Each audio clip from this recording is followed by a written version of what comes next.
Hi, I'm Mark Allen from Project Profile. Welcome to the Project Profile podcast. This is a podcast where we share insights into the property marketing industry across Australia. And the way that we're doing that is we're interviewing industry leaders, whether they're property developers or property marketing specialists or other people in the industry. We want to talk to them and we're going to learn all of the unique challenges that it takes to bring a project to market in these market conditions. And we're going to share those valuable insights with you. So come along with us on this journey, whether you're listening to us on your way to work or watching us on YouTube. We've got a really great episode for you today, so let's get into it.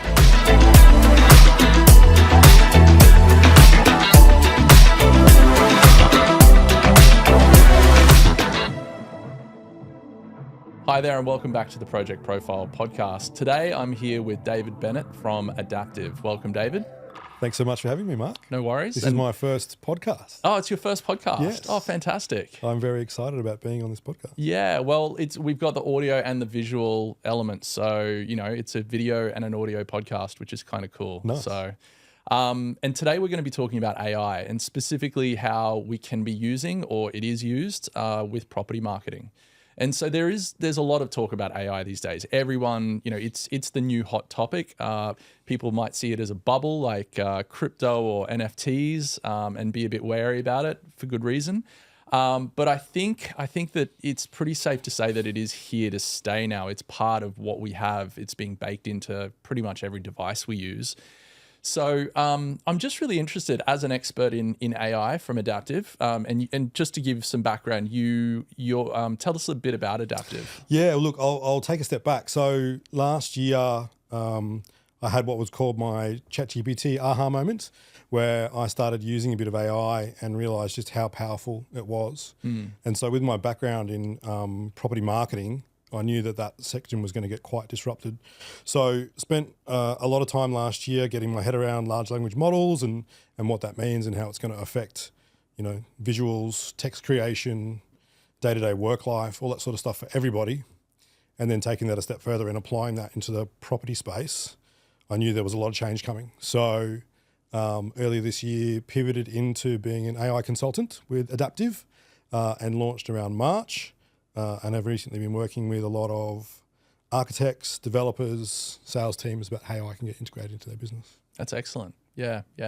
And what's been the main thing when you talk to businesses that they are interested in using AI for their business and knowing that every business is different? Yeah, completely. So it's probably trying to work out what is AI and what's going on, I think, and which might sound a bit vague, but really there's so much noise out there with AI at the moment across every industry that, and I'm dealing more with small to medium businesses, all they keep hearing about is this AI, but they don't really know how it's going to fit into their business, how it will help their business, should I be using it, how it's going to affect the team or anything like that. So hence why I kind of launched the consultancy. So I'm really kind of a guide or a first point of contact with AI to these businesses. And so a lot of the time when I meet them, like I have a general conversation to talk about what AI can do, but the reality is once I kind of go in and do a workshop, what I'm looking for is, right, how do you work currently? What are your workflows? Tell me about your pain points. And I can make recommendations how AI can come in and help solve some of that stuff. And so, what's your understanding of how much AI does help that? Like, is it a 10% bump in productivity? Is it a 30% or a 50% bump? Yeah, and it kind of depends on what it is. So it can be really incremental. I think if you took an individual with some really strong understanding of AI and how to use it, you can 3 or 4x their output. Yeah, so wow. I'm a solo consultant at the moment, but I'm operating like a team of 3 or 4 because of the power and what I can do from a productivity wise with the platforms that are available. So I think there are so many use cases with AI that it's hard to answer that easily, but because you've got, as I mentioned, like the individual level, someone that is really fluent in AI and what they can do all of a sudden, you'll really lift their productivity, which is obviously a huge bonus for the business. But then you look at individual processes and stuff as well. So you'll build AI solutions, and I'll take some examples like, most professional services businesses have got to put out proposals. Yes. So proposals for different firms can take days of pulling something together and getting it right and all those sort of things. But I can build a solution that will pull off your previous knowledge base, your previous proposals, take the RFP that you've received and pull together 80% of a first draft of a response. Wow. Very, very quickly. So all of a sudden you've freed up half the team that are usually pulled together in developing that response. You've built it faster, and then from there you can close it out and get it out quite quickly. Because logically it's just taking elements. So it's taking understanding and then the elements of what you're delivering and the pricing and assembling it in a smart way. Exactly. There's very much like a 10-80-10 rule with AI. So you spend 10% of the time setting something up and getting it right to brief the AI. It'll then go and crank out 80% of the work really fast.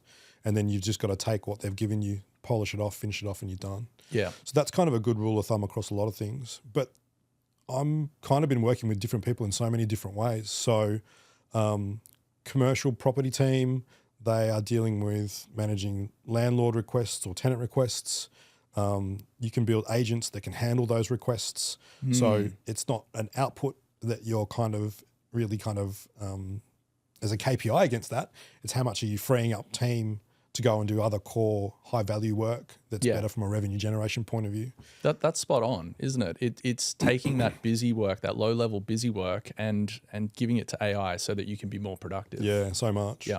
And then in like the property marketing space specifically, there's probably a couple of elements that I can talk to. One is like, you can build a simple chatbot that would sit on the landing page of a project website. And not only can that chatbot have all the information that you would normally include on a website, but it can have a whole lot more information, and it can also be trained so that it can actually take that user from increasing their knowledge about the project to then starting to move into a consideration stage within the sales process to actually then get them to give over, email, phone number, those sort of things, and set up a phone call with a sales agent. And that's much more powerful when you think about it. When you are running a campaign and you're pushing traffic to a landing page and you're hiding most things behind a data capture form and saying like, you can't have these floor plans unless you give me your contact details. And even though you got their contact details, they might not be through that awareness, consideration, decision phase yet. So it's not really a well-qualified lead. But if you can sit there and talk to them through the chatbot and answer all their questions and make them feel like, oh, okay, I feel like this is right for me. Yep. I'm ready to move on to the next stage. The way that they then give you their contact details is more qualified than anything else, because they're not doing it to get anything in exchange. They're doing it because they're saying, all right, I'm ready to talk to a salesperson now. Absolutely. And that's who you want to talk to. Absolutely. Yeah. And then there's different layers that you can add on top of that chatbot. To your point, you qualify them a bit further, so you can set it up to ask them the right things. They're available 24/7. So whenever that person's ready to have the conversation, the chatbot is there ready to have that conversation. And that's when, people are on their couch at 8 p.m. at night scrolling and they think, oh, I've got time now. I'll have a look at that. Yep. But the sales agent isn't working at 8 p.m. That's right. So, yeah. You can set the chatbot up so it can either be integrated, spoken to via text or via voice. Yeah. If the person just wants to talk to it rather than via text, which is a whole new thing that's only really just come in the last kind of few months, the way that they're being engaged. And then you can use a different language as well. So if that person wants to speak in a different language, All or whatever, Chinese or Mandarin or they can either ask the chatbot, can you speak in this language, or the chatbot can pick it up and all of a sudden, would you like me to communicate with you in this language? Yeah. That's so cool. I think the big thing about AI is this level of personalization and hyper-personalisation that's coming. And these are some of the small things you're starting to see across the different platforms and what they can do. So talking about that personalization, when we're doing property marketing, personalization is pretty important. And, up until now, we had the ability to do dynamic text replacement on landing pages, which is always kind of fun, put in a UTM and based on what they've clicked, it says, hey, first home buyer or hey, investor on the landing page. I always thought that was really cool, but it's nothing compared to what you can do now. So what's some personalizations that AI would allow you to do when you're putting together marketing for a project? Yeah, there's different stuff that can be done at different stages, I think. So I might take a step back and just go, with, you know, some simple AI tools, you can now start developing buyer personas. And those buyer personas then start setting up the different type of messaging that you're going to use to go to specific people for specific projects. Yep.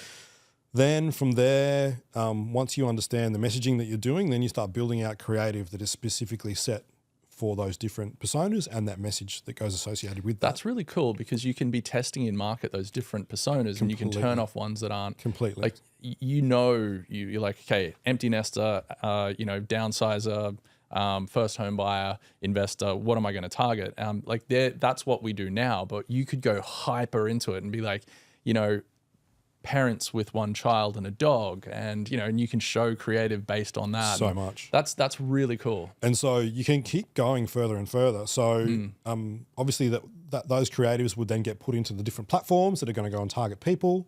The platforms will then register what's performing well and what's not performing well. Yeah. You can then take those visual examples, put that into AI and go, give me 3 more versions of each of these high performing ones and put them back into the platform to get those working really hard for you. So personalization, optimization are really strong, and we're definitely in this agile world where you just need to stay on top of things and now you've got the technology to do it. Because previously, you and I have gone through this process. If the media agency asked the creative agency to give us 3 new ads, that would turn around in 2 weeks' time, and you know, you've lost that window of opportunity and time. Whereas now it can just happen on the fly and you're, you know, highly engaged and ready to rock and roll really quickly. So and that meets client expectations too, because as a client, you don't want to hear that it's going to take 2 weeks to turn that around as well. So much. But a lot of big agencies are like slow moving ships. So having the ability to be smaller, more agile, and to deliver to the expectation of the client is number one. Yeah, so much. I mean, I think, you know, more often than not, talk about it, you know, residential apartment development, you're having a weekly sales meeting with the team. Within that weekly sales meeting, you can identify either feedback from the salesperson about some insights that he got over the weekend about some areas to consider for marketing. And you can spin up ads quite quickly for those, have those in the platform within 24 hours, and you're testing straight away. So you brought up something really interesting there, and it's that feedback loop. Huge. And that's something that we preach on a lot at Project Profile. We always talk about the fact that marketing is good up until the conversion, and then you don't really get to know it unless you have a good feedback loop with your sales team.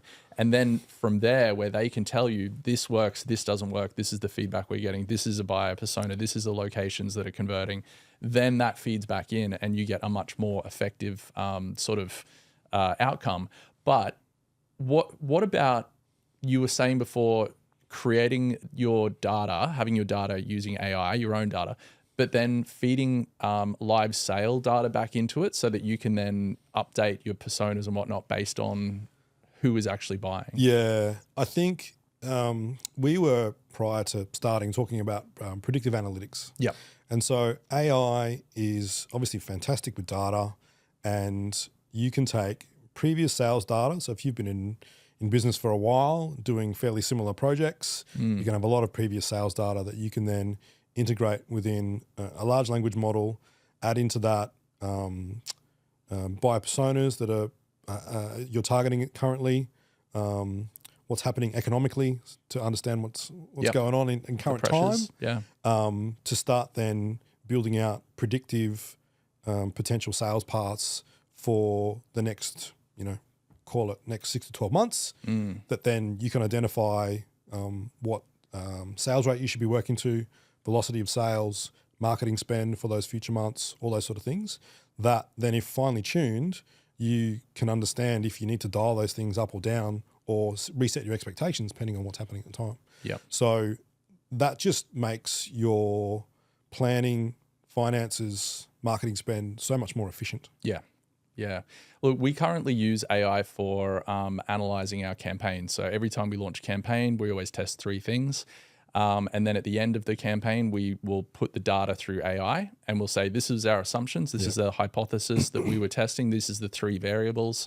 Tell us what worked. Tell us why it worked. Tell us what we should do based on the learnings of that for the next campaign. Yeah. And it's nothing that we weren't doing manually before, but it's just like why would you do that? Because you have a tool that can do it in 14 seconds. Completely. And the thing I think people need to understand is it's you're not just dumping it into a platform and asking for a response. It's almost like you're handing it over to an MIT level educated digital teammate that can interrogate it really, really well. And then you can then brainstorm and riff on different ways to evolve that campaign, what angles you should consider using. It's the platforms now, really you need to think of them as like co-pilots or, digital teammates that are working with you to do your job, because the capability they have internally and what you can achieve by treating them that way is, it's phenomenal. It's great. So you were talking about teammates. Tell me about agents, because that's something that I don't really have a good grasp on. Yeah. As an outsider, I look at agents and I go, oh, they look like they are something that you build that is built to do a specific task every time, and they become an agent for that. Is that close to being true? Yes, no. So the distinction between AI agents and call it a ChatGPT is a ChatGPT is very task orientated. So you ask it to do something, it'll give you something back. Yep. And that's the end of kind of what it does. Whereas an agent, three main things separated actually. It's goal orientated rather than task orientated. You give it tools to work with, and you give it a knowledge base to complete its job. And you can either set it up as a semi-autonomous or as an autonomous digital teammate to go and do work. AI assistants were kind of roughly spoken about last year, and I thought they were going to be, a couple of years away, but then this was the thing that I was saying, it changed what I've been doing quite quickly. AI agents are very much here, and the technology is moving so fast.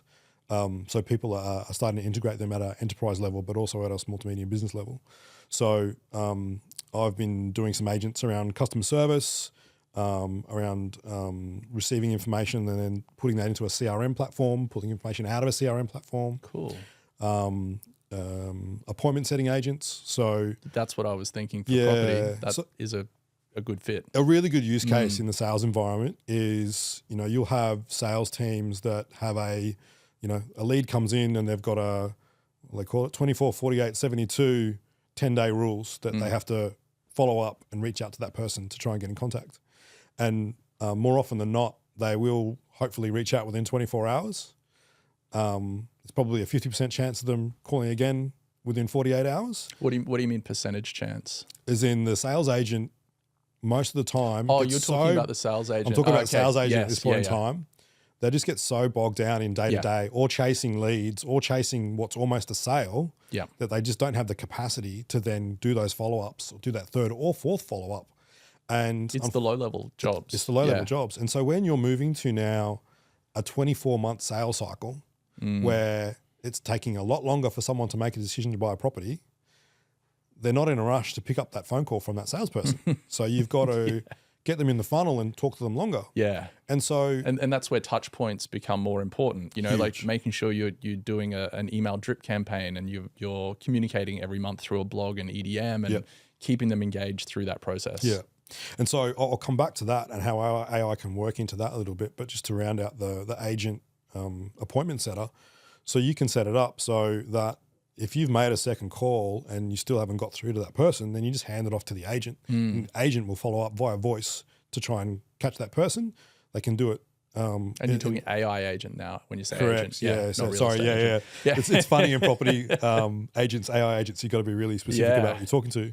So the AI agent can follow up via voice, they can follow up via text, they can follow up via WhatsApp, different channels talking to different people because everybody likes to be spoken about in different ways. Yeah.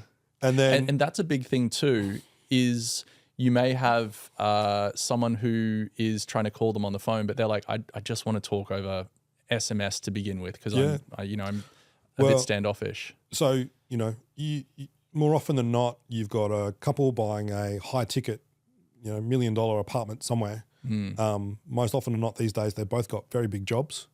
They're usually in back-to-back meetings. So they do not have time to pick up phone calls from random phone numbers they don't know. And that's about to be a lot harder with the new introduction of what Apple announced last week,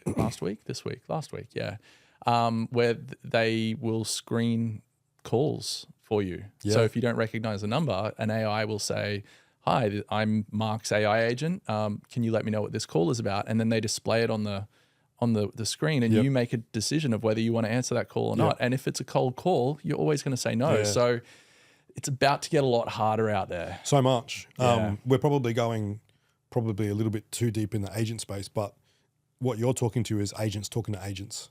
Yeah. And so that is what's coming in the future, that we'll all have our own, personal agents that do particular things for us. Yeah. And they'll talk to either other business agents or consumer agents or friend agents. And they'll just be taking a lot of stuff off our plate. So let me just run a scenario for what I've just realized you've said. So Mark, will have an agent, like a personal agent, AI agent, I'll say, "Hey, I don't like getting cold calls and I am looking for an apartment at the moment," and sort of, keep it updated on your life. And then you say to it, "Hey, I'm looking for a 2-bedroom apartment in South Brisbane." And the AI agent can go out there and look for them and come back and give you recommendations, but then can also inquire on behalf of you. And in this scenario, the property developer is also using an agent to then reach out. So you'd have these two Correct. talking. But what that would mean is that they can get through all of the low-level chatting and talking about what you need and what you don't need. And then they can come back to you and say, "Look, based on the conversations I've had with these different projects, this one, and this one is right for you." Yeah. That's super. Yeah. That's so good. And so I'll take that to another level as well. So your main agent, because there'll be a lot of agents working for you, but you're dealing with one, will know you and your family and that so well that by you saying that 2-bedroom South Brisbane at a high level, it actually knows the full context of your life and what you like. And if you have a dog, and are there parks nearby that they can walk the dog? Like that'll just all be inferred because the AI knows you so well. Yep. Wow. And so it'll just have a very deeper conversation.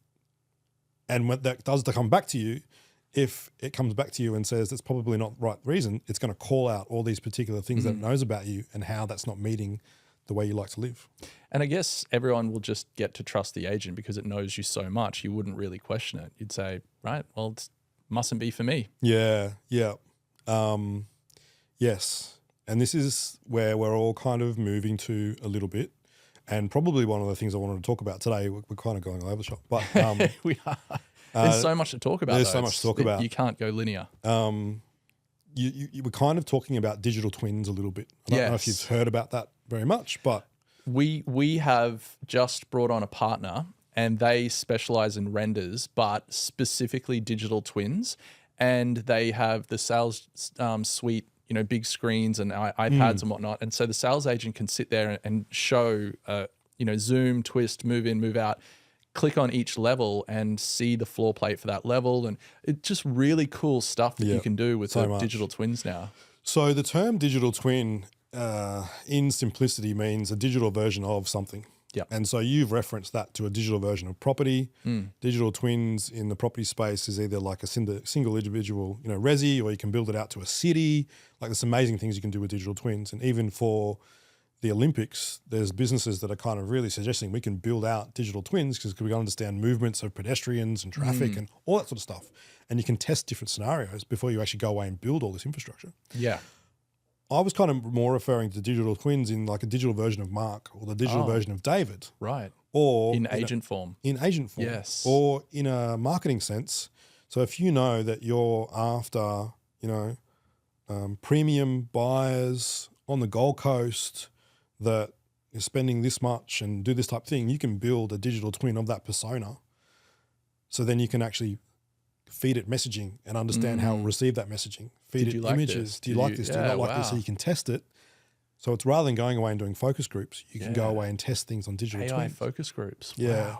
Wow. And so that's starting to get quite big at the moment and people are moving towards that because it's a really small investment to get a really strong indication of where you're about to spend a lot of money. That's so cool. Yeah, really interesting. Really, really interesting. So one thing that I've seen too is, and I don't know if this is, the technology isn't here yet, but people are talking about taking plans and using, I don't know if it's ChatGPT, but one of the LLMs or bots out there to turn plans into renders. which is really cool. Yeah.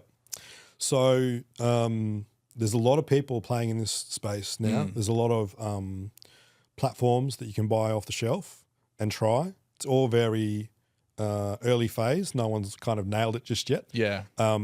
But if you've got a scheme that's in quite a good place and you want to start to bring it to life for some internal conversations or as part of a brief for your consultant team, or you want to engage counsel to go, this is what we're suggesting, and help with that conversation, you can definitely take plans, put them into these platforms that are already got obviously AI models in the back end, and bring them to life, manipulate them through natural language.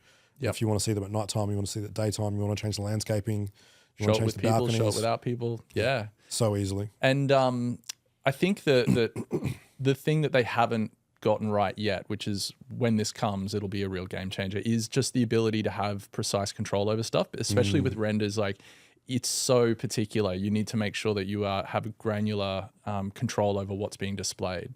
But that it would be really good if we get to that place and people can look at these renders and they can say, actually, I want stone bench tops. I want the darker color, and I want mid-century furniture there to see what that'll look like. And all of a sudden, that is what their home will look like if they buy there. I mean, virtual staging has been around for a long, long time, but if you can get personalized virtual staging, I think it's helps so much more with that customization piece that we were talking about before. Like, I mean, off the top of my head, there should be a point where, someone who wants to customize a lot of their house has probably done a Pinterest. They've captured all the stuff that they already like. have the data. They've already got the data. They've taken photos of the stuff when they went to the furniture places. Yeah. And they can just upload that and it will refit it out. That's so cool. Yeah. Yeah.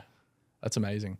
And I saw something that you shared the other day, and it was an architect's sketch of a plan, but they had animated cartoon people walking through it and moving and panning and tilting and shifting. It looked really, really cool. Yeah. I think the speed of this technology is moving so fast that we're all like really struggling to keep up with it. And probably one of the big reasons I decided to pivot away from the creative space into AI space is because that whole sector's in for a massive disruption.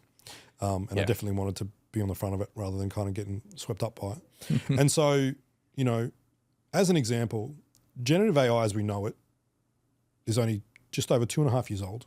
I know, it's crazy, since isn't when it? ChatGPT launched. Yeah. And we have gone from, and you can see stuff that gets put online, the Will Smith that looked like a crazy guy eating spaghetti. So now Will Smith eating spaghetti like it looks like Will Smith. Yeah. That was one of the benchmarks when AI was being tested, wasn't it? It was that animation of him eating spaghetti and it looked like an alien. And that's like 18 months, right? That's not... Google's VO3 model that's just come out is just phenomenal. Yeah. And you're starting to see television commercials going live. There was an NBA finals commercial that was done all by AI. And then recently in Australia, Amacium just launched the first AI commercial in the market.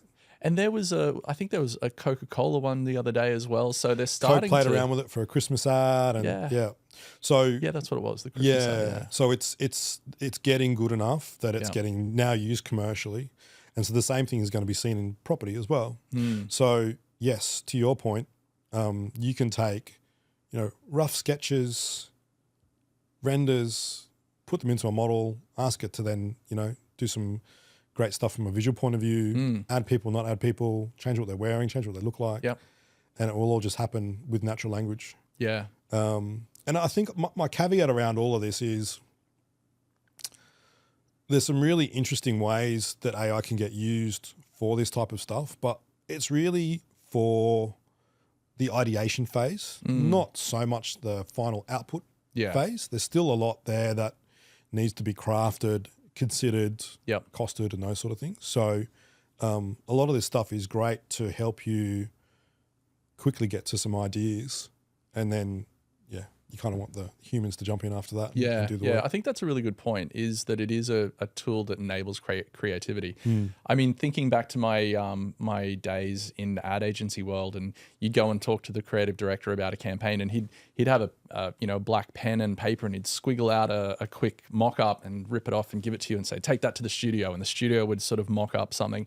I can imagine a world now, and that was long before, long before AI. But I can imagine a world now where they would just prompt to prompt it and get a mock-up of what they're talking about, and that would be good enough instead of a abstract pen and paper drawing. Well, this is the interesting thing, right? So I think we're at this really exciting time where it can be a bit of both. So right now, you can still sketch up like an architect would or a designer would using your hand to create the visual that you're after. You can then take a photo of that now, upload it into ChatGPT, and it will then bring that sketch to life. Yep. And then you can start manipulating with it and bring it, even if you wanted to turn that into a render, you can do that.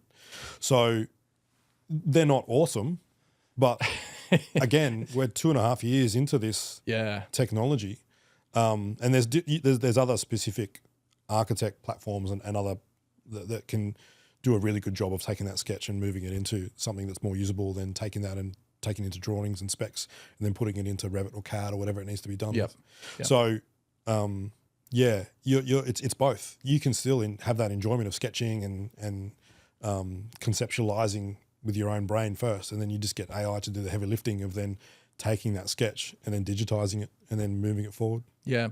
Well, we've spoken about the visual aspects of AI in property marketing, and I think the engagement aspects are really, really powerful at the moment, especially like potentially replacing that appointment setter, that step before that lead goes to the agent, making sure that the agent's talking to someone that is warmed up, that is going to answer the phone. I think that's the real sweet spot right now. But is there some sort of bias against AI though? That I remember when it first came out and there was riots about people saying like, you know, it's going to take creative jobs and things like that. Have you come across people that are biased against it? You know, if they're talking to an AI agent that they won't want to talk to them or something like that? Is that very prevalent? Yeah, really interesting. There's a lot of stuff to unpack in your couple of sentences there, but I'll address the main one. Currently, it depends where you are in the world, I will say as well too. So Australia, unfortunately, is really lagging adoption of AI compared to the US and Europe. Yep. They're far more advanced in governance, policy, usage, having a debate and a conversation about where this all fits in our life. And unfortunately in Australia, we're not really being strongly led by government around it. And there's a lot of hesitation at a business level. And yes, obviously the early adopters are jumping all over it, but others are kind of are dragging the chain there. So in Australia currently, I think there is an aversion. So if someone works out that the email that you sent them was done by AI or the newsletter that was written done by AI, you kind of get this, you know, they used AI for that. Yeah. Or I haven't received an AI voice thing yet, but I'm sure people have, and they would just hang up on it because it's like, you know, if they're not going to take time, I don't know. Right? That's exactly it. Yeah. I think that is where we are today. AI is infiltrating every part of our life. It's already on our phones. It's in our Netflix. It's in our TVs. It's on our computers. And soon it will be on our phones and calling us and doing all these sorts of things. Yeah. And to what we discussed earlier, in the future, we're going to have agents talking to other agents. So we're in this funny period at the moment. And I do describe this, and I have described this to clients as, you know, we will reach a flippening point, which if a report was done using AI, people currently screw their nose up at it. Yep. But in the future, it's like, did you use AI to write this report? Because we want the actual, we want to know that the facts are correct. And that's what I call the flippening. We will flip to people going, you know, or why didn't you just get AI to call me? Like, why are you wasting so much of my time? Yeah. Get your AI to call my AI. I don't want to talk to a human. Yeah. And so, yes, there's currently a bias towards AI, but inevitably that will change. Yeah. I just don't know if it's 6 months' time, 12 months' time, 18 months' time. Look, and the reason I bring it up is because I've experienced that. So I was buying a house earlier this year, and I was talking to the agent. I was trying to call the agent. That's right, and he didn't pick up. But an AI agent voice picked up and said, you know, Sam Smith isn't available. I'm an AI agent. Tell me what it's about. I'll relay that. And I thought, this is weird. So yeah, I think there is. I think we are in that uncanny valley sort of area of AI at the moment, and I think that brands need, or projects need to be cautious about showing that they're using AI through like visuals and stuff right now, because it's potentially, depending which model you're using, it's not quite good enough and it's very recognizable, but we're going to really quickly get to a place like with everything that Google's released where it is basically indistinguishable. Yeah. I think, as an example, I would not be recommending to clients to have AI as a first touch point for a high ticket product like a $1 million plus apartment block. Yeah. Because that is a big decision for a customer. It's a fantastic opportunity to nurture a relationship, build a relationship with somebody. And so having AI do that first call, even if it's an appointment setting, I wouldn't be doing that currently in the current market. I wouldn't waste a potential huge sale just to save a little bit of money. Yeah. I think you're very right there. I mean, I personally would feel comfortable buying an iPhone off an AI agent and knowing that it's an AI agent. But I think that big ticket sales, I think it's going to go the opposite way and it's going to become very, very personal. And that's where that personalization comes in as a tool that the agent can use, the real estate agent can use. Yep. But there won't be any replacement for a real estate agent anytime soon because people want to deal with people when it's that big ticket item. So I think you're very, very right there. So AI should really just be about how can we help the agent be more effective. Yeah. So what I think we will see in that space in property is two things. One is lower ticket property sales. Mm-hmm.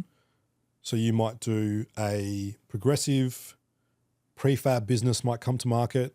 Our goal is to get you in a home as cheap as possible, and we will use AI to make those sales. Yep. Because it's going to cost us, call it 20 grand to build that sales team versus $100,000 in sales over a period of time. Yep. And the rationale is you want to get into a cheap new house, then we have to work in this way to keep our costs down to give you that house. And people will go, okay. That makes sense. That makes sense. I get that. Yep. And I'm going to be okay talking to an AI because it's helping me get into a home that I just couldn't afford if you jacked up all the prices. Well, I mean, that totally makes sense because you think, well, when it's cost sensitive and the proposition is, look, you're going to save money by talking to this agent, that totally makes sense because it's aligned in the goals. So not so much with the $15 million apartment penthouse or anything. Of course, that person wants a lot of attention. Absolutely. A lot of stroking. Absolutely. Yeah.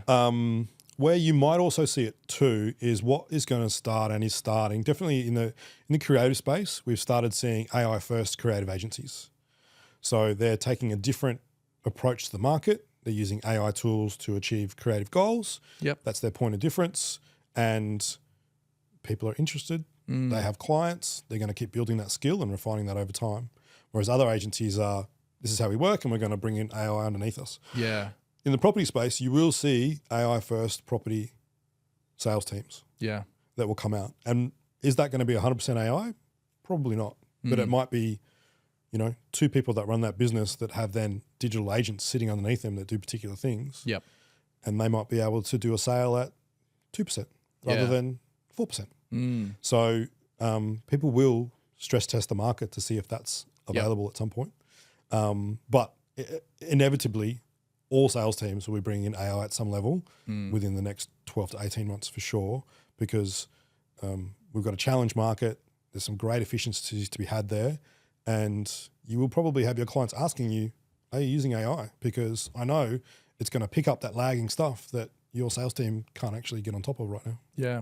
Well, I mean, I think where the benefit is with property marketing is that first example we spoke about having that agent, that chatbot on the landing page. Because, when a buyer is vetting properties, different projects, they really just want to talk to an agent and say they want to ask questions and for it to be very conversational, but they know at the moment in its current setup, you have to give your details and then you got to wait for the agent to call you. And, then you got to go through that whole rigmarole of, trying to not look like you're interested and all that sort of stuff. Whereas if you can just talk to a chatbot and ask those questions and know that... And ask any silly question you want to ask as well. Yeah. Whereas if for an agent, for a real estate agent, you might be apprehensive about asking particular things because all of a sudden the agent might think you don't have enough money or... Yeah. So where it's just a pure agent, you can kind of just ask whatever you like. So I think that's a really, really powerful thing. And I really like all of the augmented visuals, but I think that we're not quite there yet. But the third piece, which is the analytics and training it on your data and getting, your past sales information through, I think that is super powerful. And that's something that, project marketing agencies should and could be doing right now. Yeah, for sure. And I think this is where you're going to start seeing a lot of AI stacking of different stuff to create these really hyper powerful experiences, analytics, understanding of customers that lead through the sales cycle to help that sales velocity and really push those sales across the line. So if you've got either a project marketing team or a developer that's got all those past sales that can develop that predictive analytics about what's coming, you can then integrate that with, all right, what type of buyers are we seeing for this project? What are the pain points and challenges that they're telling us about, or issues that they're raising? All right, how can we address that through messaging? How can we address that through product type? That all the loop that you talked about with marketing and sales, it will actually be marketing, sales, and AI is the glue in the middle. Just bring it all together and making it really efficient. And so I was playing around with Runway ML on the weekend, and I did some funny things where I turned photos of the Brisbane River into snow-covered scenes because it was so cold. But what are some fun things that you've been using AI for? Oh, I've kind of been more work-orientated rather than fun-orientated, unfortunately. I've built a digital twin of myself. Yeah, cool. Which is really cool. What did you use for that? I use Claude, okay, which is Anthropic's large language model. Fairly straightforward to build out, and then it slowly starts to understand how I talk, how the language I use. How do you train it? You basically build a project, put a knowledge base of all your previous, blogs, writing, emails, history, all that sort of stuff. Build instructions around it, and then you've kind of got your digital twin that you can start playing with from there. Very cool. Very cool. Yeah, and fairly simple to do. I'm just trying to think of the other fun stuff. I wouldn't call it fun, but again, from an efficiency point of view, I've built simple automations that if I come up with an idea, I can then turn that idea into a blog post, a LinkedIn post, really Very quickly. Cool. Yeah. Content amplifier. Yeah. Yep. So it just kind of, rather than spending a few hours to bash that out, it's like 15 minutes. Yeah. So that's really good. The interesting thing that I use, but also I suggest with sales teams, because it can make their sales future conversations a bit more efficient. But if I've got a future prospect that I want to talk to, I can take their, name, company, or LinkedIn profile, give it to the agent that I've built, and it'll go away and do a report on that person, work out the best way to develop a cold email or a LinkedIn direct message. And again, that just, if anybody in business that knows to go through that process can take an hour or more to go and research, write the right email, and now I can just do that spontaneously with AI at scale. Do you think that in the future, the younger generation is, when we describe how we used to work, they're just going to think we're crazy? Like, you guys used to click into a search engine, click on each of those blue links, look at each of the web pages, try and find the information, and come. That's crazy. Yeah. And I feel like, because we're kids of like the 80s and 90s, right? We're kind of seeing that happen over and over again, because, you went from tape decks to CDs to, MP3s, and now all of a sudden Spotify and all that sort of stuff. Yeah. Again, it probably showing my age, but I think it was Star Trek 4 or 5 or whatever it was, where they went back in time to go and save the whale. But Scotty was trying to talk to the computer in the 90s. Didn't he pick up the mouse? And he just didn't. It wasn't talking back to him, sort of thing. Yeah. So I feel like we're definitely going to get to a point where we're doing that. Yeah. Particularly like voice AI is just kind of really emerging now, but it's going to be so cool. I use it daily. So I have a 30-minute commute in the mornings. And so what I do is I have it sitting in the dock, and after I drop my daughter off, I just hit it, and it comes up and says, "Hey Mark, what do you want to talk about today?" And I can just spitball ideas, talk about current things I'm working on. It gives me advice, and then at the end, when I get to the office, I just say, "All right, summarize that in a one-pager and email it to me." And it's fantastic. It's so good. You can get so much done. Yeah. And a lot of us definitely do work in the car. And we would usually call somebody to try, and that's the time to catch up and do things. But now you can actually do work through your voice. Yeah, it's so good. And that feature within ChatGPT or whatever one you're using, you know, you can role play a conversation you're about to have with someone to make sure you got your points right. Yep. Understand what future objectives that person might have, so you can head off any of those at the pass. If you've got to have a conversation with a staffer, whether it's one you're managing or one you're got to talk up to, you can, you know, role play those conversations as well. Yep. You can prep for speeches. I've done that before. I know people that have got a little bit of anxiety, and when it gets too worked up, can talk to their AI, and their AI knows ways to talk them down. Wow. Like, wow. yeah, it's amazing what can be done with this stuff. I mean, you know, on a day-to-day basis, it's really good to have that as a resource there. And while like we don't use it for copywriting, for short little social media posts, every now and then you'll just throw it in, and especially when you're stuck, you'll say, we need to talk about this, and we want to hit on these points, and the call to action should be, you know, urging them to do that. And then it'll spit out stuff that, you know, I wouldn't have even thought of. Yeah, so it's sure. good to just get over those little humps that you're facing as well. There's that. And then when you've had that, like a lot of cognitive load, right? So you've had a big day, your brain's just not firing the way it should be. You can lean on the AI to help you solve some things as well. Like, AI, I'm hungover. Can you take the wheel today? Pretty much. Or it's late. My brain's not working anymore. Yeah. I need to finish this piece of work. Yeah. Help me sort it out. Yeah. So with that content piece I was just talking about, the one thing that it's really helpful for is, like I was saying, we always triple test everything. So we always put 3 pieces of creative, 3 pieces of copy, 3 pieces of headlines in there, and find out what works. And sometimes it's exhausting trying to come up with like 3 variations of the same thing. So that's where it's really useful, because you go in and you say, here's the base text. I want 2 more versions, and they've got to be distinct, and they've got to be testing specific things. So, you know, we want to test whether emojis are useful for this demographic. So give me one with that. And then we want to test whether being more direct or increasing the amount of features that we're listing is something. So it can really quickly sort of create those variations, the multivariates that you need to test, which is super, super helpful. Yeah, for sure. And let alone being able to feed that into the AI to do it for you, but then you can actually build little assistants that are already pre-programmed. So instead of you having to go and repeat that whole thing, you just give it the one-liner or the brief, and it just responds to you straight away.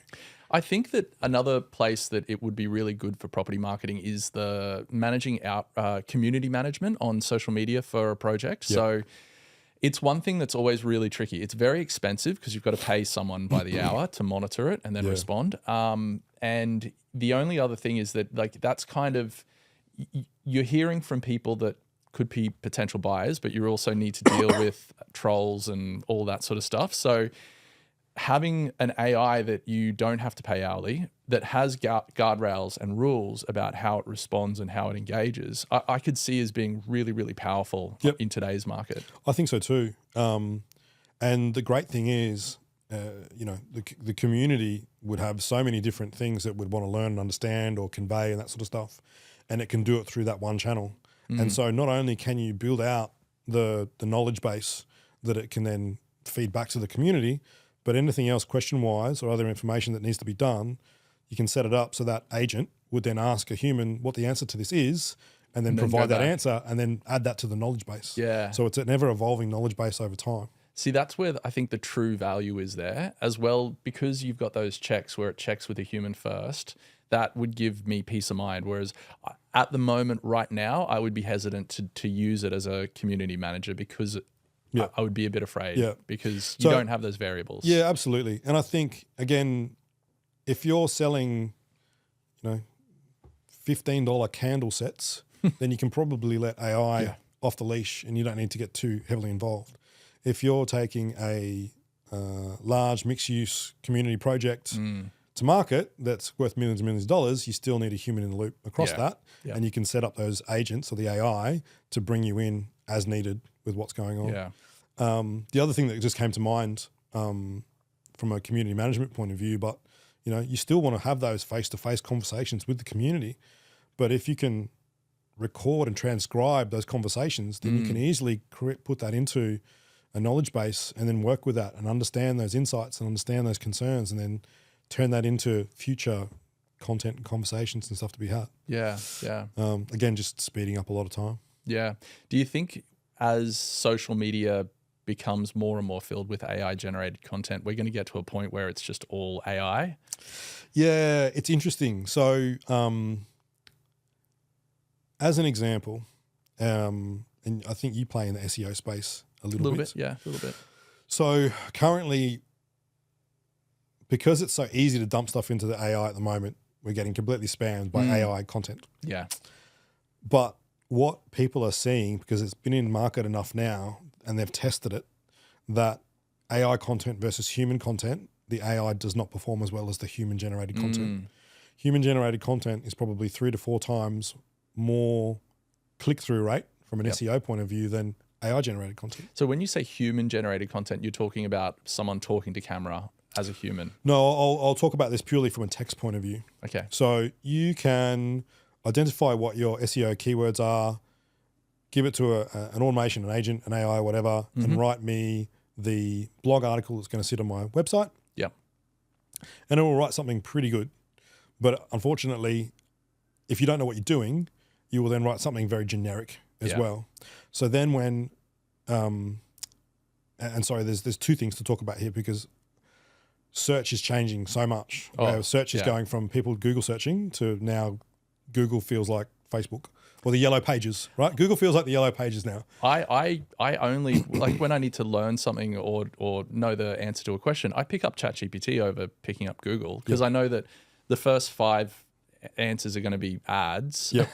It's probably not even going to show me. Well, people just read the AI overviews now. They don't even go down. So all that money people are spending on SEO is really getting... Now, SEO still has its place. But what I'm saying is that as more and more people move to asking their AI for answers rather than going to a search engine for answers, the AI looks for different things and searches for different things. So it doesn't want generic answers. It wants unique answers. It still looks for keywords, but more in the context of a sentence rather than in the context of a word. Oh, okay. So that's how it's different. Yes. Yeah. And so when you're now current best practice, and I say that because it's all going to keep changing, current best practice is use AI for brainstorming and ideation, use AI to write your first draft, but then rewrite it a little bit yourself to change it and make sure you put your unique perspective, your voice on it, your brand voice on it, so that it's unique. So I'll put that into context a little bit. If 5 Gold Coast Broadbeach apartment projects all used AI poorly to write their blog posts, and 1 used AI correctly and had a very unique perspective about why that project is different to everybody else's, the AI search is going to pick that one up and not pick up the other ones because they all sound the same. Really? And they're very mediocre. Wow. That's the way it's going. Wow. Yeah. And I saw the other day that you can register your business as a you can have it indexed through AI now, which is basically what SEO is trying to do, is to index you for certain words. So they're really sort of creating a shortcut there where you can just go in and say, project profile, we do marketing for property developers, blah, blah, blah, blah, blah. And I think it's $200 or something.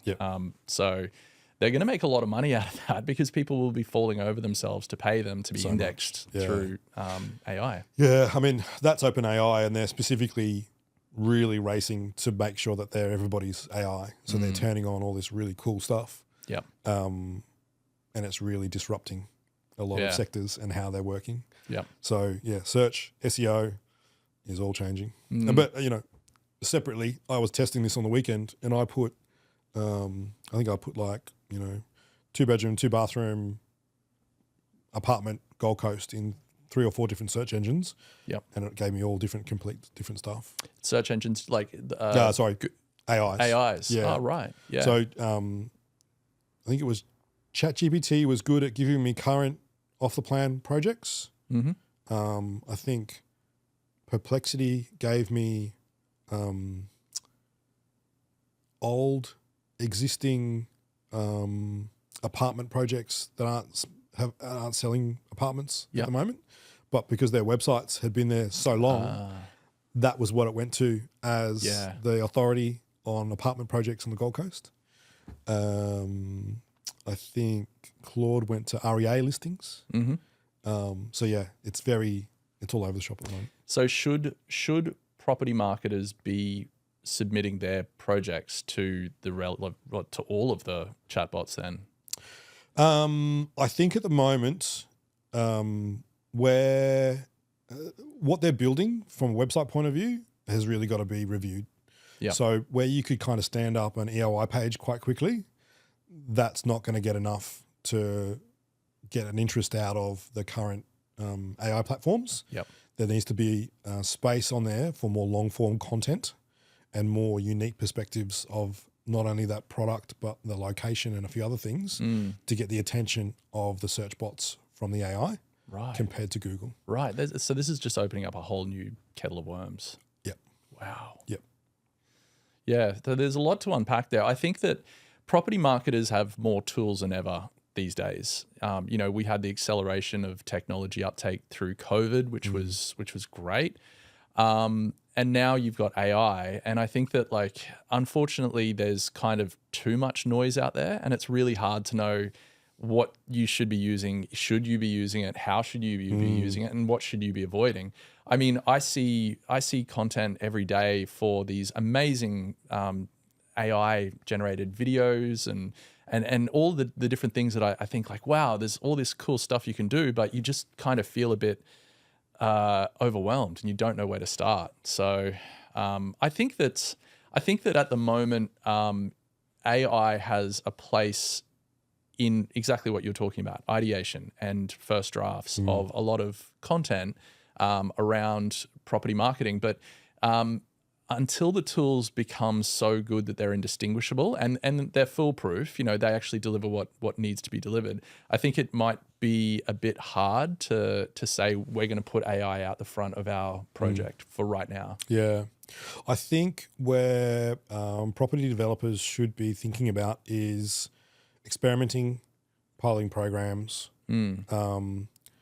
just trying stuff out to see what works, or if you know a particular technique works from lead generation, stuff like that, look at enriching that with AI or doing some additional things to see if you can get better performance out of it. That's a really good point. I think one of the big things that we do when we work with developers is database re-engagement, because there's so much money in that database. And a lot of the time it gets left cold, and we'll run database re-engagement campaigns. But having an AI agent there that can talk to the CRM, look through the database, look at patterns of behavior and identify people that are more likely to be re-engaged, I think that's super powerful. There's that, but additionally, for a small investment, you can get the AI to just go and call them all.